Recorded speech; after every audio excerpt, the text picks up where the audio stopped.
the co-chair of Masorti Judaism, and has been involved in the movement for a long time. I remember Leonie, I think first of all on camp must be about 18 years ago, but more recently as the Mazkira of Noam, the head of Noam, and when I first actually started working for the movement a number of years ago. So it's wonderful to have you tonight, Leonie, and I know you're going to make a fascinating contribution. And our second speaker is Rabbi Chaim Weiner.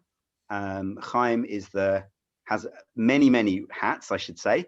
Chaim is the Rosh, the Av Bet Din, excuse me, the head of the Masorti, the European Masorti Bet Din. He's the director of Masorti Europe. He's been the rabbi in a number of communities in our movement, and he's an expert on many subjects, including Jewish travel, halakha, the Hebrew language, and lots more besides. So it's wonderful to have you as well, Chaim. And I know that both of you, Leonie and Chaim, have, I'm hoping, violently opposed views on this question of Judaism and politics, which we're hoping to bring out tonight. It's over Zoom, so you know the violence cannot become physical at any point, which is lovely. But I'm hoping for a very interesting debate. So, just to remind everyone, we're going to be hearing from each of our speakers in turn. I think there'll be some interaction between the two of you as well. We'll go to breakout rooms for some discussion, and we'll come back for Q&A. And if you have questions in the meantime, feel free to use the chat facility. And I'm going to hand straight over to Leonie.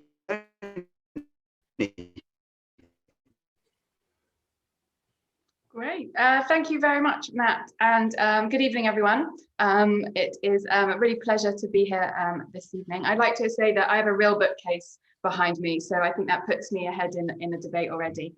But before we kick off, we just wanted to see your initial ideas on this question. So the question we're asking is politics and Judaism, are they a dangerous duo or an ideal couple? So I'm going to pop into the chat it's a poll for you, and if you click on the link, it will take you to the question, and there's a spectrum. So obviously, you know, some people might sit on either ends of the poll of that question. It's an absolute dangerous duo or it's an ideal couple, but a lot of people will situate themselves somewhere in between. So all you need to do is click on the arrows to where you situate yourself on this question. So your initial thoughts on the question. So I'm just putting in the chat the poll. So if you just click on it, and it should take you to the poll, and you just click where you feel, what is your response to this question?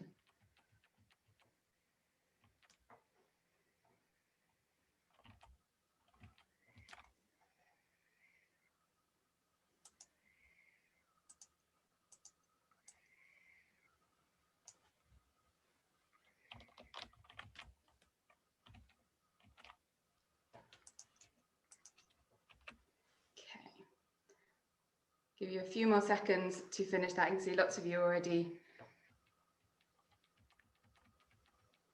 Okay, I'm just going to share my screen so that you can all see what the room is thinking. So I will just share. So you should all see, so we've got a complete variety of responses, which is fantastic. Some people situating themselves right at the end of either poll with a whole chunk of people, some nearer to the dangerous mix, some nearest the ideal couple, and then a whole bunch of people sitting there in the middle. So an interesting start. Okay, so I'm going to begin then just thinking about my perspectives on this. And as Matt said, I come at this as both someone who I'm a political scientist. I'm a lecturer in international politics at City University. I teach subjects such as human rights and global ethics, and I research resistance movements and social movements. And I also grew up in Noam. Noam was a huge part of my upbringing. Whilst my parents were United Synagogue, I learned about Masorti Judaism through Noam and through my experiences throughout that time becoming Mazkira, moving to Israel with a group of Noam alumni, spending some time there, then coming back to the UK and getting more involved in Masorti Judaism, and now as the co-chair So clearly, in terms of my personal life, I have an intimate connection between politics being a huge part of my life and my work, and also community. But I wanted to take a little step back first before we kind of answer this question directly. And I want to think about the question of morality. And I want you to think about where you get your moral compass from.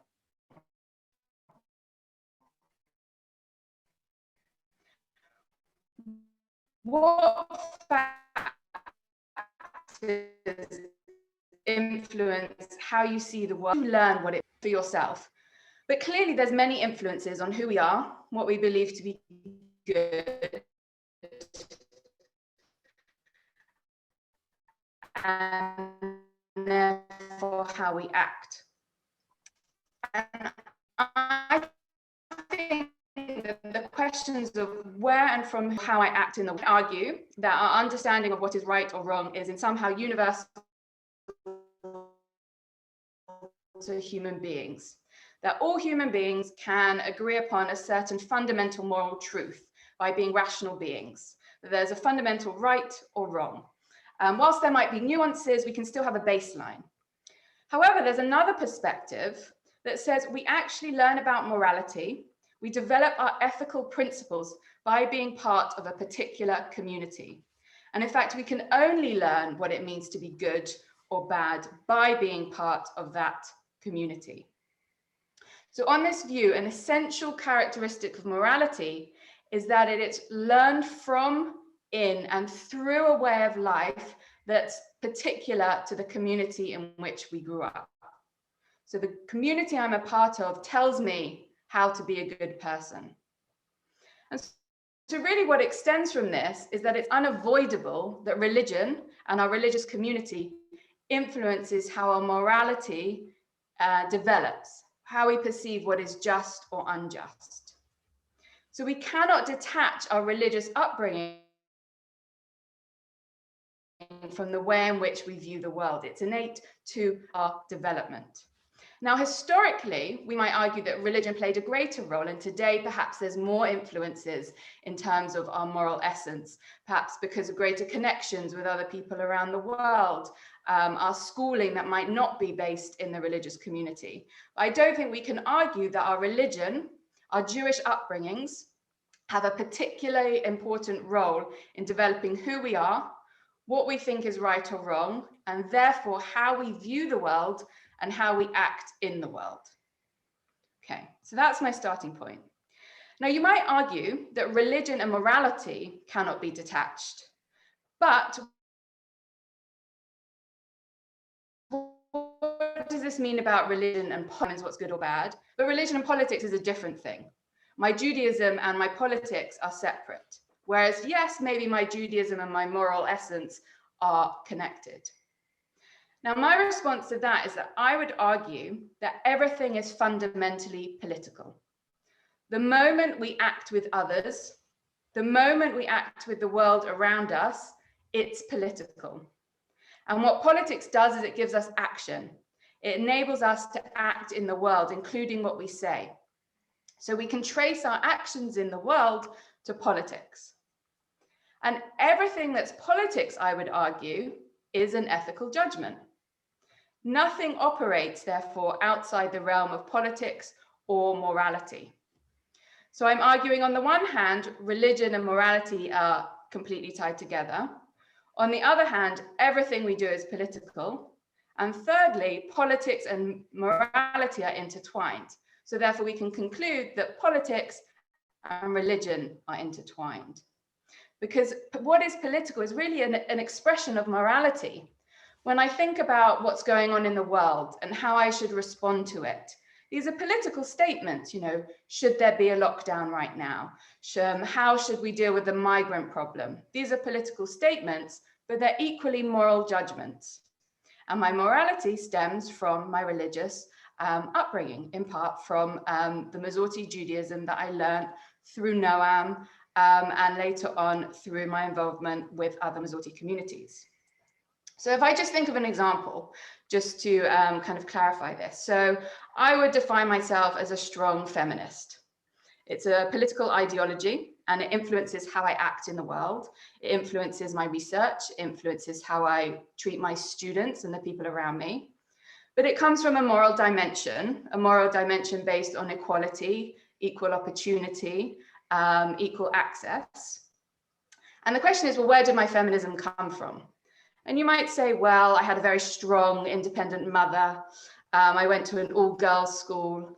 But I can see also some very clear links, not just in my involvement in Noam, but in the learnings I did at the conservative yeshiva, learning about different elements of Masorti Judaism that related to the role of women, the role of equality. So all of this, I would say, is intertwined. The duty I developed from that, and therefore my political views in the world. Okay, hope you're all still with me on that. Now, what I've done so far is basically avoided the question. I haven't really said yet whether Judaism should influence politics, whether it's a positive thing that Judaism and politics are intertwined, as I've explained. And to some extent, we can choose in the world, how much we make an effort to act upon these beliefs that we've developed. But if I think of big political and ethical questions that apply to all human beings, things like what charitable duties we have, whether we have a responsibility to protect the environment, how we treat the stranger, it seems to me that turning to our Jewish heritage, to our Jewish learnings, can give us some clear guidelines on how to respond. And these are both ethical and political guidelines. Now, the issue that I think comes up, and Chaim and I spoke about this when we met earlier, is about where are the lines? So it might be that all of this guides me personally. I have my personal political beliefs that are intimately connected with my moral beliefs that I developed through my Jewish upbringing. But what about the community? Should this influence how the community responds to the world? Now, as co-chair of Masorti, for example, should I be imposing these beliefs on to the rest of the Masorti community to go ahead and follow in my footsteps, as it were? And I have to say that in some ways I've shied away from doing that. And there's this question of, should we prioritize social cohesion, the cohesion of the community, over dealing with some of these complex issues? And I've been guilty of this in the realm of Israel. So my academic research takes a particular view on Israel and Palestine that I would argue stems from the morality that I developed through my Jewish Masorti upbringing. But I know that the results of those beliefs are controversial within the Jewish community. And so I've kept my research, my work, out of my role as co-chair of Masorti for the sake of cohesion of the Masorti movement, to not ruffle any feathers, to not cause any kind of conflict, but to say, do you know what, I'm just not going to talk about that issue.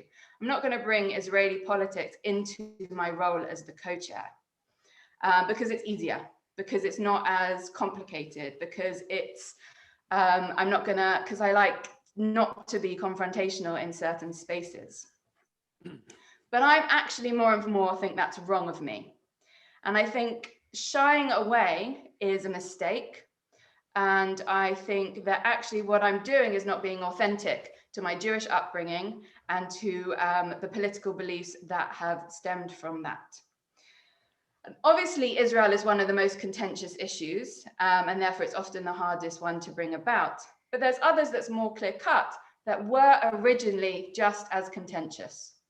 If we think about the process we went through to become egalitarian in some communities, if you think about the processes that we went through when it came to some of the more difficult conversations that we've had, there's always going to be people that are excluded. Bringing politics into Judaism it's a natural part of what Judaism is, partly because of the dynamics I mentioned, but also historically, Judaism has spoken about politics. And I think if we're going to develop as a community, if we're going to have a positive influence in the world, then we have to act upon our moral beliefs, our political beliefs that stem from our Jewish upbringings and values. And yes, it will lead to tensions, debates, potential fractures, but I would argue that that's the way how we're going to move forward and develop progressively and positively and have a positive influence on the world around us. So I think I will leave it there and I will pass over to Chaim. Thank you so much, Leonie. That was a wonderful start. As I think as fascinating and provocative as I'd hoped for. I'm not going to, but we'll hear what Chaim has to say first. Then we'll come back and see if you have anything to say to each other in terms of a response before we get to the open discussion. So I'd now like to hand over to Rabbi Chaim. Okay, good evening. And it's really a very big pleasure to be here and to be speaking this evening. I think that I got chosen to be the rabbi in this debate because I'm quite well known as being the one with the strongest resistance to politicizing the movement, and with a very strong dislike of the combination of politics and religion. And I think that those kinds of views, I would like to say I sat around studying Torah and I came to that conclusion. But I think that we do come to these deep felt views on things our upbringing. And I can think of a couple of things that really have brought me to that position. Just a little bit about my personal history. Many people know that I grew up in Israel. I come from a family that would have defined itself as being national religious, mamlachti dati. Growing up in the 1970s in Israel, the national religious camp was moderate left. Hard to believe today when it's so identified with the right, but the Mafdal was always aligned with labor in government. And then you moved into the 1980s, and in the 1980s was the emergence of Gush Emunim, which was a right-wing movement that was pro-establishing settlements on the West Bank. And during the 1980s, the transition took place within that movement of moving that polity towards the right. And it wasn't just done as a political act, but it was also done as a religious act. In other words, the sermons from the pulpits where the Torah commands us to get to the West Bank and to settle the land. The youth movements were dedicated to, you haven't really realized yourself unless you went out and joined one of these new settlements.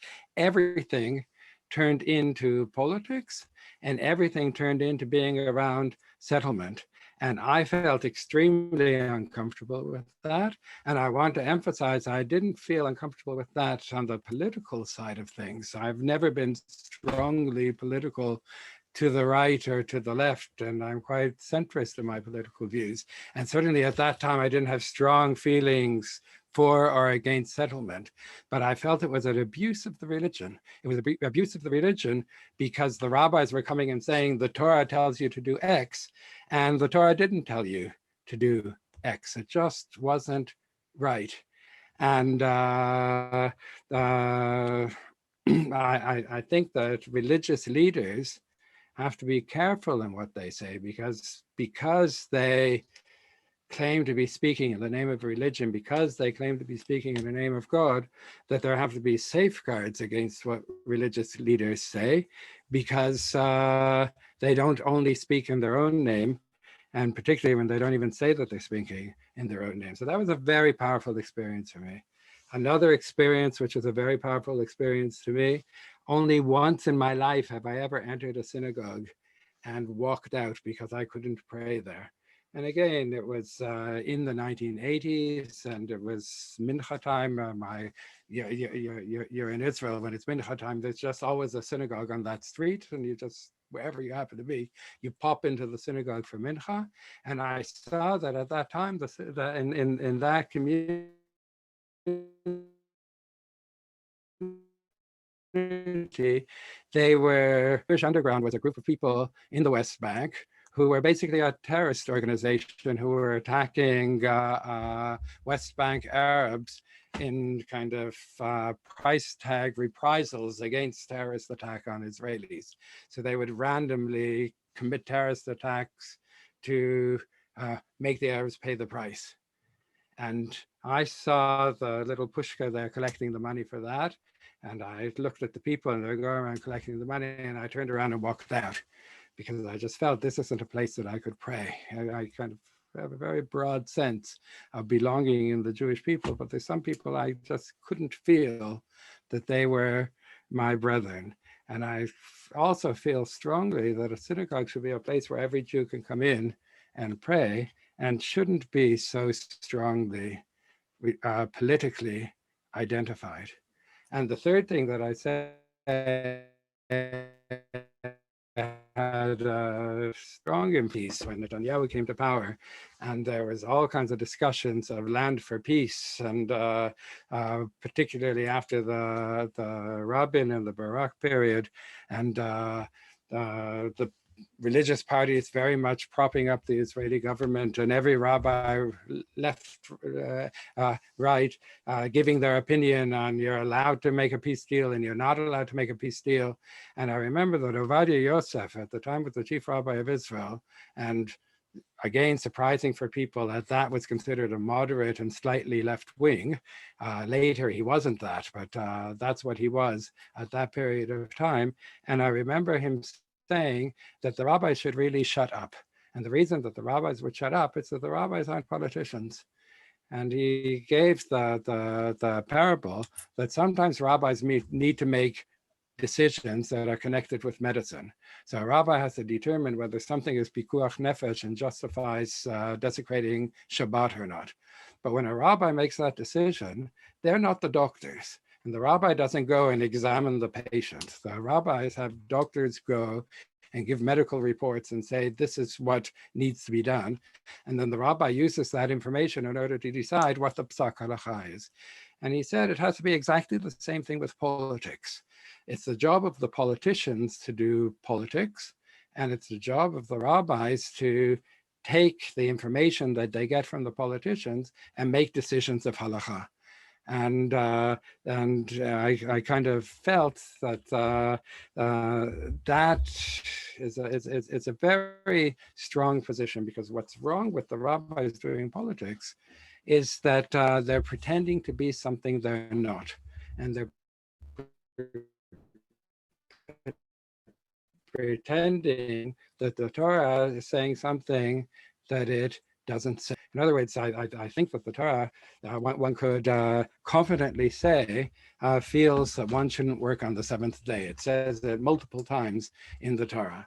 But when it comes to what exactly armistice line should be between Israel and Syria on the Golan Heights, and whether we should negotiate over Taba in Sinai or not, the Torah has absolutely nothing to say on that subject. And when a rabbi pretends otherwise, they're basically abusing that text and not using it properly. So my feeling is that the rabbi shouldn't pretend to know what they don't know, that communities should be open to a broad spectrum of people in order to participate in them, and shouldn't be very strongly politically identified. Now, having said that, I want to answer another question that you could ask me, and that is, so what should rabbis be saying? Because it's very nice. You could come on Shabbat and hear the sermon, and the sermon every week will be about milk and apple pie and all kinds of totally irrelevant subjects. And I obviously don't think that we should just be irrelevant. I think it works like this. I think the job of the rabbi, the job of the religion, is to talk about values, not to talk about the politics. yes, we have to talk about the values. The question about what our relationship should be with the stranger is a religious question. The question of our connection to the land is a religious question. The question about how we relate to our neighbor, questions about truth, questions about kindness, questions about compassion, all of those are questions of values. And Rabbi should talk about values. And I agree with Leonie 100% that values translate into politics. It's impossible not to do politics. And religion isn't about being irrelevant. And the moment religion becomes relevant, it translates into the world of politics. But the person who needs to do that translation isn't the rabbi and isn't the community, but it's the individual. In other words, I would want a rabbi to come to the synagogue and I want them to talk about kindness to the stranger. I want them to talk about the what our attitude should be towards refugees. But I want the congregant, I want the person listening to that, to this political party or that political party has actually balanced the type of moral judgment that one needs to do in order to come to a conclusion. In other words, I want to empower people to make what political decision is right. The second thing I want to say is that there's two ways to keep a community apolitical. One way to keep it apolitical is not directly to talk about politics. You talk about values, but let's not talk so much about politics. But the other way to keep it apolitical is to open it up to many different strands of political thought. Not to give the floor, not to the left and not to the right, and not to Labour and not to the Conservatives and not to any one party, but to have a vibrant debate between people as to how you translate those values into what happens in practice. And that is a way of thinking about the world which we call pluralism. And now I'll make my final statement, and that is that just as I have a very strong dislike for politics in communities, I am fundamentalism not just as a mechanism, because that's a good way for communities to get along with each other. I believe in pluralism as an ideological stance, in that I very strongly believe that there are many different ways in which good people and intelligent people and thinking people can interpret reality and reach a conclusion as to what the right action should be for our society. And because I basically respect people's judgments, I want to empower them to be able to make those judgments, and I want to create a community where we hear lots of those judgments coming together. And I'll just finish with, I'm a rabbi, so I want to finish with two sources, and with that I'll sum everything up. But two sources that I think everyone needs to see and needs to know. So again, I'll try to share my screen. I'll either be successful with that or not. Let's see how successful I'm going to be.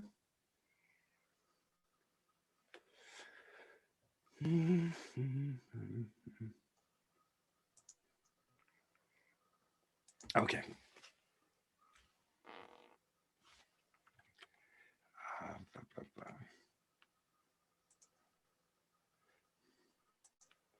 Let's try.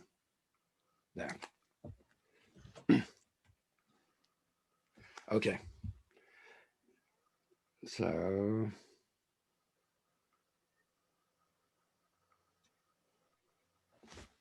there. So the first source is a source that almost everyone has come across. Amar Rabbi Abba, Amar Shmuel. Rabbi Abba said in the name of Samuel, for 3 years, Beit Shammai and Beit Hillel disagreed. These said the halakha is in accordance with our opinion, and these said that the halakha, a divine voice emerged and proclaimed, both these and these are the words of the living God, but the halakha is in accordance with the opinion of Beit Hillel.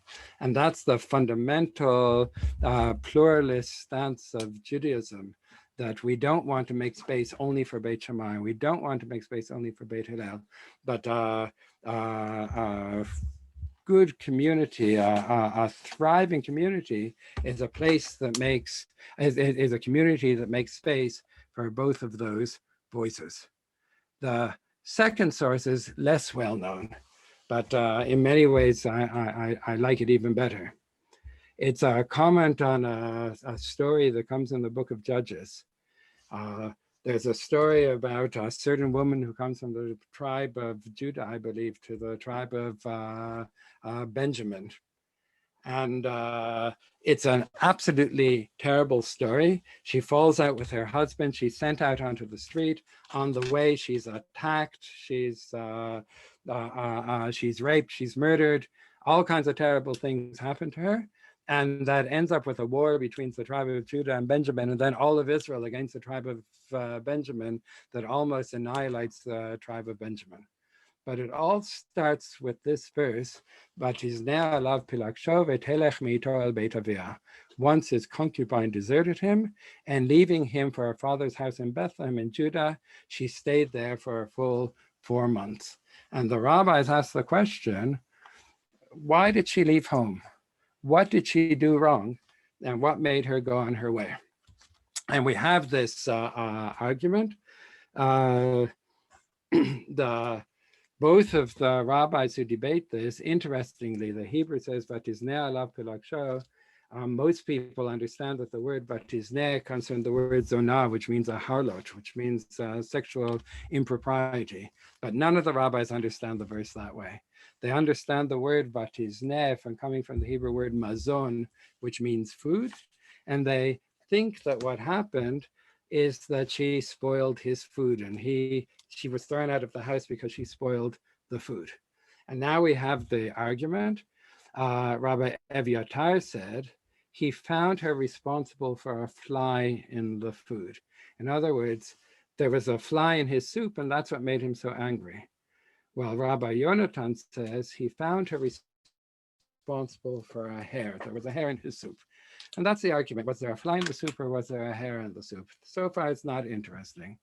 What's interesting is what happens. Rabbi Evyatar found Elijah the prophet, and he said to him, what is the Holy One, blessed be he, doing now? Elijah is this mythical figure. He's the one who connects between heaven and earth. He's the one who can tell us on earth what's happening in heaven. Rabbi Evyatar finds him, and he asks Elijah, what is God doing now? And Elijah said to him, he is currently engaged in studying the episode of the concubine in Gibeah. In other words, he's studying the book of Judges, chapter 19. And Rabbi Evyatar said, and what is he saying about it, right? How does God understand that verse? What exactly happened in the soup? Here we have an opportunity to go to God to get the objective answer to what happened. And the answer was, Elijah said to him, God is saying, Evyatar, my son, says this, and Yonatan, my son, says that. In other words, God doesn't give any more certainty than the rabbis do. And God doesn't say, this is the right way to understand the world. He says, Evyatar understands it this way, Yonatan understands it that way. Rabbi Evyatar said to him, God forbid, it's an uncertainty before heaven, to which Elijah said, both these and these are the words of the living God.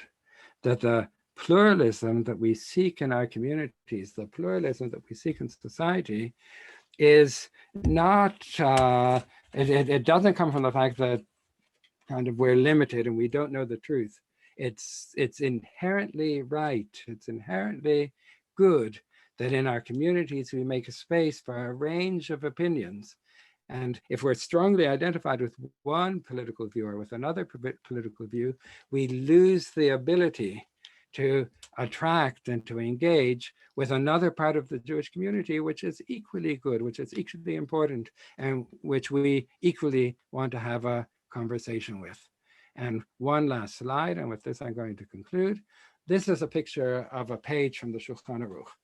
The Shulchan Aruch organized in exactly the way that I think the ideal community should look. In the middle, we have the text of the Shulchan Aruch. Those are our values. Next to it, we have one rabbi who says, this is how you translate the values into real life. This is how you do the politics out of values. And next to it, we have another rabbi who says, no, this is how you do your politics. And this one says, this is how you do your politics. And this one says, this is how you do your politics. Because the ideal community isn't strongly identified politically, not with one side or with the other. The ideal community is one that challenges us to think. The ideal community talks about values, engages with values, wants you to go home, wants you to translate those values and in all kinds of different ways, live those values, but not in one way.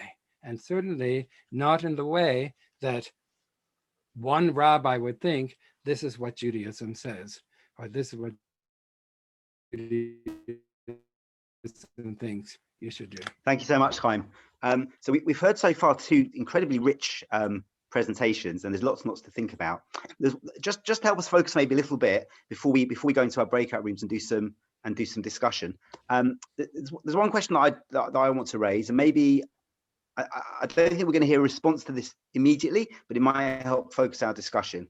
And for me it goes like this. So Chaim, Rabbi Chaim, you said you've been bothered by communities where you've entered and they've been overly political, and where Judaism, where the rabbis have tried to use Judaism to shape a political line. And one of the lines whereas Leonie, actually, you said the opposite. You said you've been bothered by yourself not being political enough and not letting Judaism shape your politics, or not letting the two interact as publicly as you might like them to. And the interesting bit for me was that, so Chaim, on the one hand, you said that you don't like Judaism to shape politics because when you interpret the Torah in a political way, it's a misinterpretation of Torah. Forgive me if I misquote you. In other words, we shouldn't let Torah shape a particular political line. Leonie, you seem to say the opposite, which is your position is that Judaism inevitably shapes our ethical and therefore our political stances. And my question, I've kind of got a mirror question for both of you, which is, Chaim, is there anything the Torah says that should shape our politics? In other words, are there political statements that we could authentically derive from Torah and say, yes, the Torah does have this to say about politics, or is there a blanket statement that you can never do that? And for Leonie, the opposite, if Judaism inevitably shapes our politics, are there areas where that doesn't apply? And are there some areas where we say, no, in this instance, I'm not going to, where the two are off limits to each other? So it's kind of the opposite question for each of you. So I don't think we're going to answer that now, but maybe if we can just have that in the backs of our minds, because I think really that's one of the things we really got into actually was where should and shouldn't Judaism be allowed to shape politics? And I think what we're going to do now is we're going to go for 10 minutes into breakout rooms. We're going to go into 3 or 4, I think 4 breakout rooms. And what I'm going to ask everyone to do in the breakout rooms is as follows. I'd like each person, and there'll be a facilitator in each room, but the aim here is not to kind of interrogate the facilitator, but rather I'd like each person in the breakout rooms to introduce themselves, your name, what community you're from, and then to share one thought or question which has occurred to you on the back of something that Chaim or Leonie has said. So your name and community, and one thought or question which has occurred to you on the back of the discussion so far. And when we come back from the breakout rooms, there'll be then a chance to share some of those questions and get Chaim and Leonie's responses. So in a minute, we're going to the breakout rooms. There'll be 10 minutes in the breakout room, and then we will come back. And if I could ask just everyone in the breakout rooms to have their video, if at all possible, to have your video turned on so that we can all see each other. Thank you. See you in 10 minutes.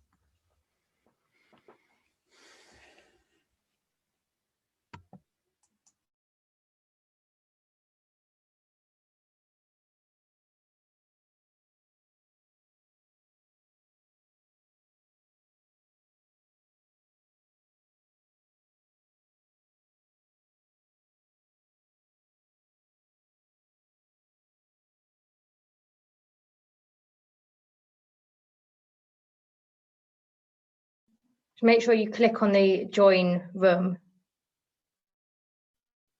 if you're still there. Cool.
I just left my breakout room by mistake. Well, everyone else is leaving in 20 seconds. Yeah. So don't worry. I'm sure it'll be okay. You'll get a bit of a recap now.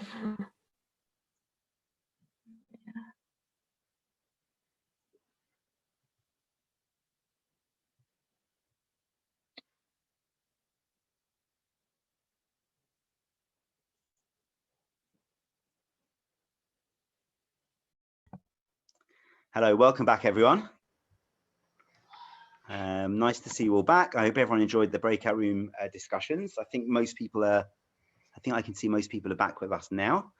So nice to see you all back. Apology, I know that we cut off someone. Edwin was unfortunately in our session cut off mid-sentence at the end. So apologies to Edwin and to anyone else who was cut off mid-sentence as we threw you out of the breakout rooms. But I hope that was a good way of processing some of the thoughts that occurred to us all during the presentations. Now, what we're going to do next, there are two last bits I'd like to do. The first one is we're going to see there are any questions for Chaim and Leonie. The way we're going to do this, if you have a question, just indicate that you've got a question in the chat box. We'll see if a few come through, and then we'll ask you to unmute and ask your question. So feel free at this point just to put any questions you have in the chat box. While you're doing that, I'll ask Chaim and Leonie if you have any reflections that you'd like to share on what each other said before we take any questions. Who'd like to go first? I'm happy to go. I mean, there's lots. This could go on all night. I think there was a couple of things that I wanted to pick up. I think one, this idea of trust in experts is coming up a lot in my life at the moment, and this idea that politicians are the politicians and we should follow their lead, and rabbis are the rabbis and we should follow their lead. No disrespect, Chaim. Lecturers are lecturers, we should follow their lead, etc. My current thinking is that as individuals and as communities, it is our responsibility to hold these people in power to account and to question what they're saying, and to ensure that we are not just blindly following them. And I think the real problem in politics today is too much of a blind following and not enough of a thinking for ourselves and thinking as a community. And I think linked to that, this idea that it was mentioned that it's about the individual translating and the individual putting into practice the values. But then what's the point of community? What are communities actually doing if not collective action? If we think of the great changes in history, they were done in collective action by mobilizing groups of people. And often it was the religious spaces that had that already formed community movement in America formed out of the churches. And it was a place to talk about these issues and mobilize people. So it can't just be individuals. If we were only acting as individuals, I just don't think we're going to change the world or do anything particularly positive. And then my final point is about the line. So where is the line drawn in pluralism? Where is the point that we say, well, actually, your interpretation, your translation of the values we've been discussing just goes that little bit too far, and therefore you're not welcome in our community? Do we have that line? And I think if we don't, that's troubling to me. So I think those are my responses. Thanks, Leonie. Chaim, what would you like to add at this point? I guess two things I'll add. First of all, just on the last point that Leonie, and I want to emphasize that pluralism doesn't mean that everything goes. Pluralism means that there are a range of things that go, but pluralism itself, there are borders to the pluralism, and there are definitely things that are on the outside of a community, even if it's an open community and even if it's a pluralistic community. So, if someone came in and they wanted to advocate murder is a good thing, or pedophilia is really something we should be promoting, or something like that, that's just outside of what we would consider legitimate in any kind of debate whatsoever. And I'd even go beyond that. In the collective that's called the Masorti world, equality of women, like there are a range of values that are core values of community that define the community. And if you're outside of that, then you're even outside of the pluralistic discussion. So there are definitely lines. And I like to use the term, not what should people think, but what shouldn't people think? What are the things that we're willing to say as a community, you're not allowed to think that, because if you think that, you're an evil person. And and that question defines the border of the pluralist discussion. The second thing I want to say is kind of looking back a little bit at my life's work. So, because I was involved in Noam in the very beginning when we were setting it up, and the first thing, so was Leonie a success or a failure of Masorti education? And there's no doubt that she's an absolute success. And she's an absolute success, not because she came out with the right political opinions, but because she's engaged with the values of Judaism and has been translating that in her life into a way of doing things which reflects, gives strong political opinions in a statement. But sometimes you stand in the Kiddush and someone says, I love what you said, and they'll repeat a political opinion, which not only didn't I say that, and not only don't I think that, but I couldn't think that. And I just smile and say, you know, that's absolutely wonderful, because that's the translation that they're doing. And the responsibility of the leader isn't to promote a certain politics. If I look back at my career, and again, with that I'm going to finish, in the early part of my career, I was considered the liberal and the left winger, because I was the one who was promoting women's minyanim and more egalitarianism. And because I came from outside of the movement, which wasn't very egalitarian at the time, and I was at Edge Masorti, was the most egalitarian community in the Masorti movement. And I had that reputation. And later in my life, I have the reputation as kind of being the traditionalist who's trying to put the brakes on everything. But I'm not promoting egalitarianism or conservatism. I'm promoting the plurality of the movement. And whatever I feel is the weakest link in the movement, I think there's a responsibility of the leadership to engender an environment where there's productive debate, where debate around values and debate around how you interpret the values. It's the responsibility of the leadership to create the page of the Shulchan Aruch, but not to write a certain commentary and say that's what the commentary is.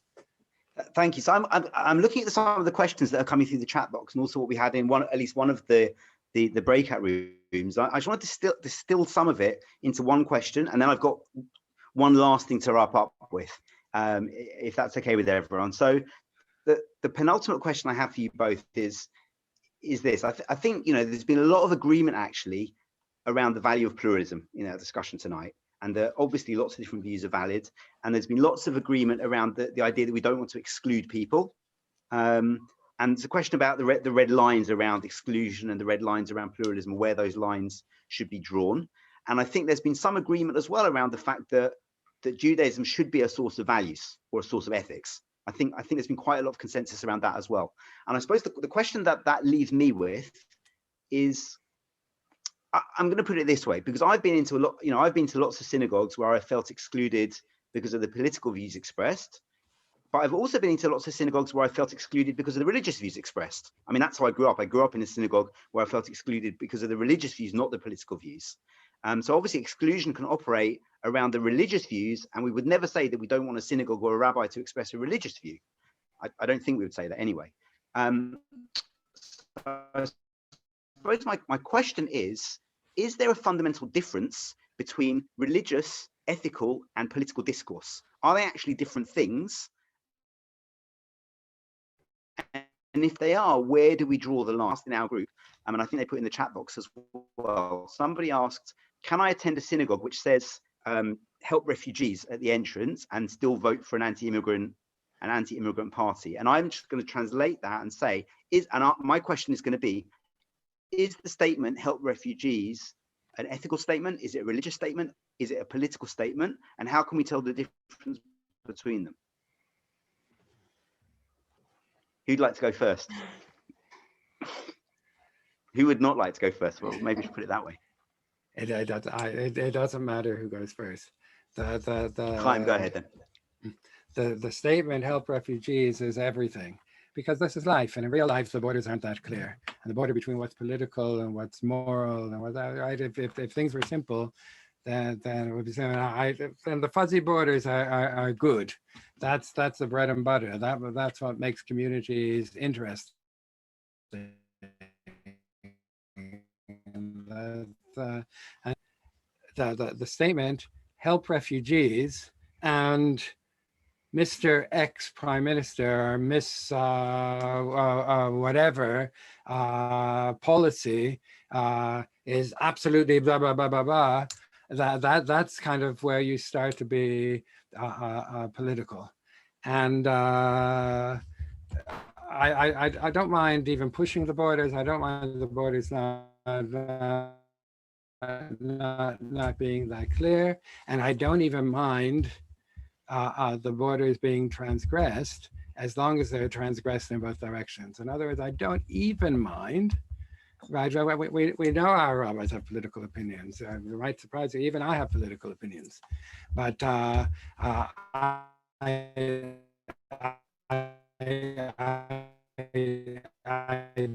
don't mind knowing that the rabbis, environment, social movements, and whatever, as long as there's some kind of balance to that keeps the community viable for a range of opinions. And one last thing, core values of community, that defines who we are. Borders on the outside defines who we aren't, and a space in between for healthy dialogue. Sometimes those core values are even might be perceived as being political by others. Our communities tend to be pro-Israel and not anti-Israel. I don't want to say pro-Likud or pro-Marach or believe in this and that or whatever, but broadly, right? And that's fine, as long as that's the consensus that the people who belong to this group understand to be there. It doesn't interest me. If it's wide enough, then it's interesting space. Great, thank you, Chaim. So I feel like you may have successfully managed to kind of evade my question, but I guess that's the nature of I think that's the most telling answer of all.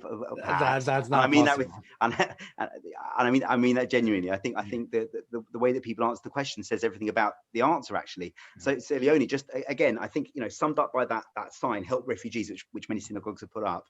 Is that ethical? Is it religious? Is it political? And by the way, I mean, you could throw in, what if a synagogue put up a sign at its entrance saying "Help Palestinians"? Would that be different? Leonie, how would you like to respond to any of that?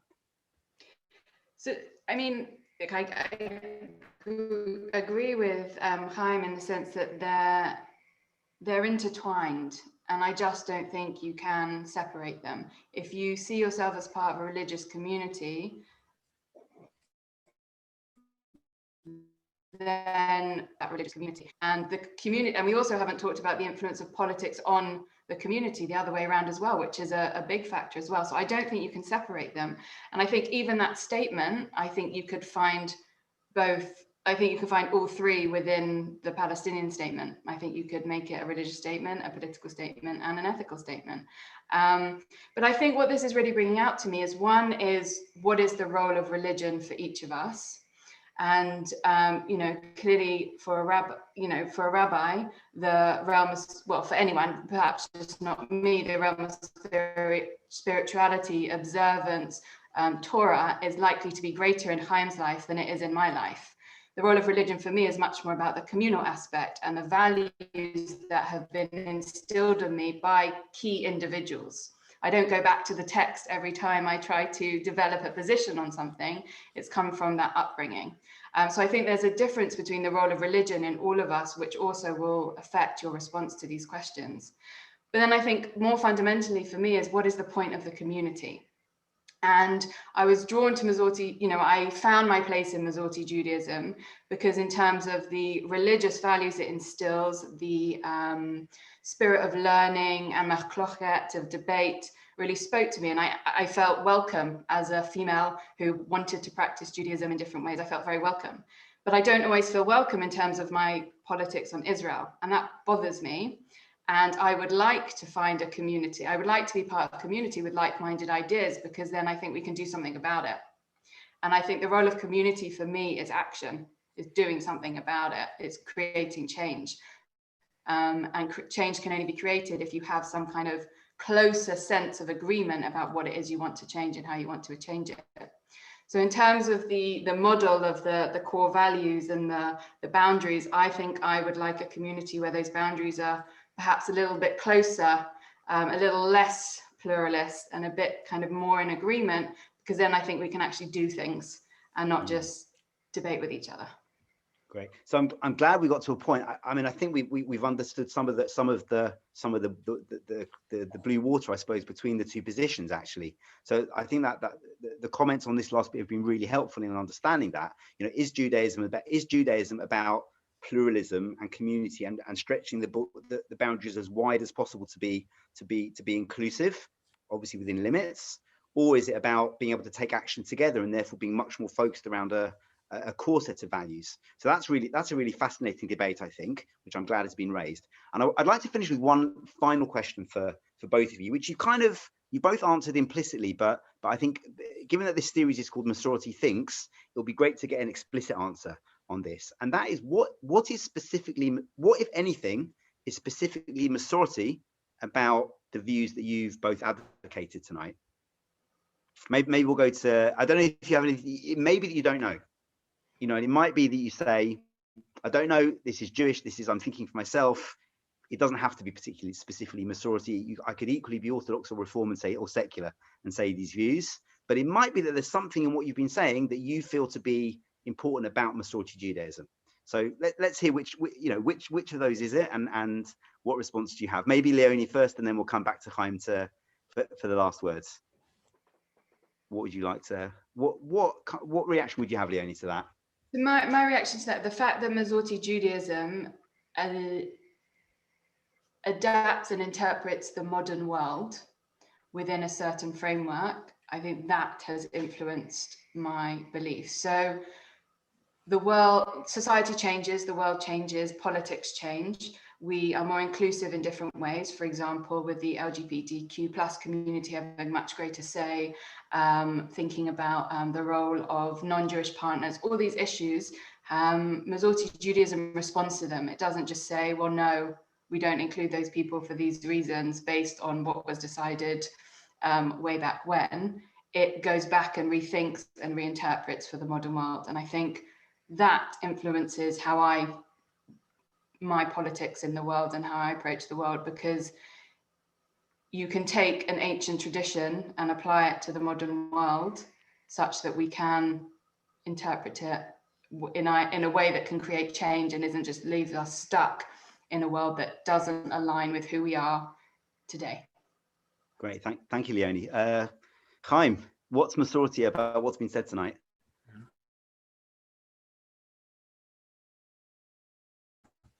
When I said I don't want my rabbi to tell me what to do, I want my rabbi to provide me with the information, to teach me how to think, to challenge me, to take a set of values and to interpret into a reality.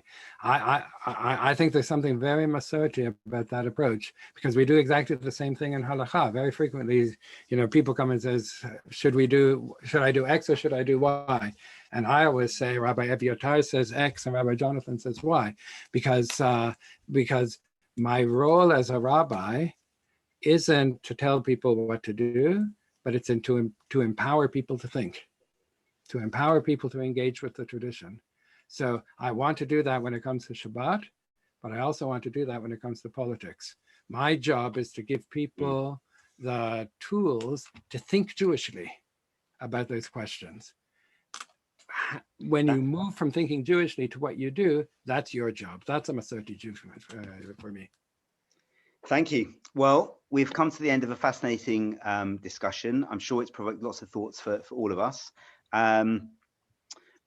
Before we stop, a few last important reminders. The first one is that this is a part of a series. The next Masorti Thinks session is going to be on the 24th of January. It's going to be on the topic of race and diversity, and it's going to feature Rabbi Adam Zagoria Moffett of St. Albans Masorti and Rabbi Natasha Mann of Hatch End and New London Synagogues. Everyone's invited. We'll be sending out information about that in due course. Please do sign up and tell your friends. And the last thing I'd like to do is thank a few people. First of all, I'd like to thank Rachel, Martha, and Charlotte, the Masorti team, who put this amazing event together. And Rachel, who's been coordinating the whole series. Thank you to you. I would like to thank Leonie and Chaim for a wonderful and stimulating discussion, and thank you for giving your time to this. And I would like to thank everyone for coming. So thank you very much. Shavua Tov, have a good week, and it's been wonderful to see everyone. Thank you.